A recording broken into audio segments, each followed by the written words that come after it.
सारस्वत भूमि बौद्धिक विकास एंतुशाला बोली केंद्र शिक्षा मंत्री धर्मेंद्र प्रधान मत पोषण करिसेंती।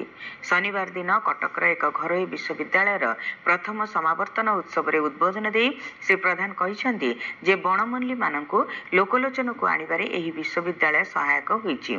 एहार कैंपस रे एक आदर्श विचारधारा रही जार मूलमंत्र हेउछि भारत को भल पाइबा। बौद्धिक विचार रे पृष्ठभूमि रे अवस्थापित उच्च शिक्षानुष्ठान गुड़िक मानव समाजर कल्याण और समस्यार समाधान दिगरे ब्रती हेबाकु से परामर्श दैछंती।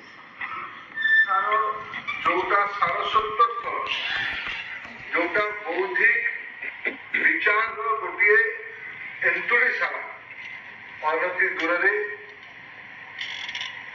ओडिया स्वाभिमान प्रतीक मधुबाबुर जन्मस्थान अनति दूर गणकवि वैष्णव पाणिकर कर्मभूमि अनति दूर शताब्दी पूर्वे सावला महाभारत प्रथम भाषा संस्कृत रु बाहर की प्रथम भाषा अन्य भाषा लेखा जाइथिबा महाभारत रामायण अंश यही अंचल देखा जाइथिला समय आवश्यकता है एवढी काळजी